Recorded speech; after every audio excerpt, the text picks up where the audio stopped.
Gaurkoan txalakari. Kaixo, Maider Gorostegi naiz. Bueno, aste barruan irrati formulako saioak 3 orduko tarte musikalak izaten dira, eta bertan ze topatu daiteken modako artistak, momentu honetan gehien entzuten dian kantuak, bueno, egia esan, une honetan, momentu honetan, elektronika, dansa, ritmo bailongo asko daukagula hemen Gaztean, baina, bueno, baladoentzat ere badao tokia, baladoientzat ere badaukagu tarte txikia, eta horretaz aparte, klasikoak ere bai, noiz edo noiz entzuten dira, hitak, bueno, etxeko taldeak ere bai, noski, eta hoien artean, holako max mix bat ite du, eta 3 ordu hemen otega egunero irrati formula egiten.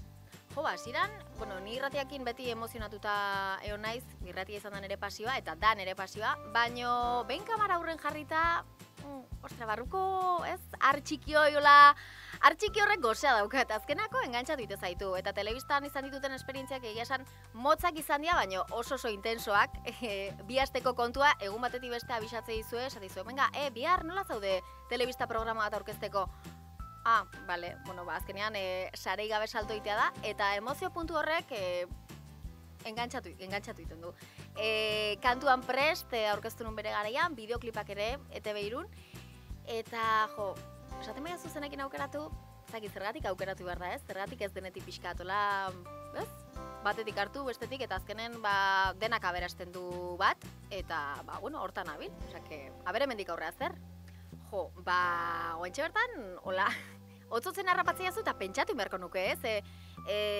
Bueno, olako lanetarako ere deitzen gaituzte egun batetik bestea, eta iaia, bueno, gidoia momentuan bertan ikusten dugu, pelikulan izenburua ere askotan momentuan bertan jakiten dugu, eta orduan, utziazu pentsatzen, bueno, egia esan, igual animaziozko pelikuletan errexago, ez? Ez dakit, oentxe bertan, esate bateako, Doraemon baten, bueno, Son Gokuko kapitulo berritako, bueno, personaje batzun artean ere banao, Pokemonak bere garaian, ez dakit, igual atzea ite asko da, ez da, baina hola gogoan daukaten baten bat, gero pelikuletan, La Mujer, no, ez, barkatu, El Diablo se viste de Pradako pelikulan, Anne Hathaway, agian personairik edo garrantzitsuena, edo behintzat protagonismo handien azun personaje izan zen, eta gustora, emateizkaten personajeak normalen nire ahots estiloagatik edo umenak izaten dira, ume onak izaten dira, neska gaizto gehiago nahi ditut, baina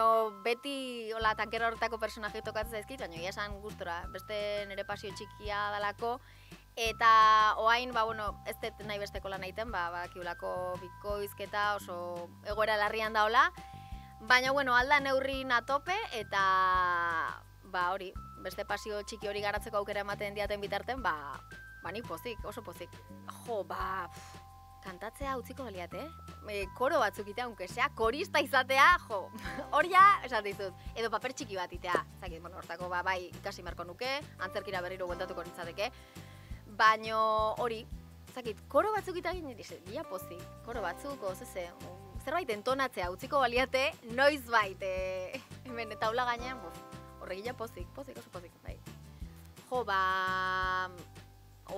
justo oaintxe irrati formula itetik nator, eta oso guztua entzuten dituten 3 talde, bat duela gutxi deskubritu ditutenak, Dieiser Company taldeko mutilak, musikari finak diala iruditzen zaizkit, eta behin aldeko apustua indegu hemen Gaztean, eta iruditzen zait, bueno, urruti eritxiko jala. Beste bat, Izaki Gardenak, Jon Basaguren abeslaria, bere taldeakin, horrek ere, bazakit, kantu honak iten dituztela iruditzen zait, eta oso guztua entzuten ditut. Eta 3. bat, hemen, bueno, gure lankidea da Ekain Perez, eta bere banda, Jon Berkout, bueno, kriston nadien iruditzen zait, ez dakit, oain 360 jaialdian izan dia Iruñan, eta batetik beste dabiltza, kriston exitoakin, eta denbora oso laburren, orduan, ez dakit, beraien aldere ere ingo nuke, bai.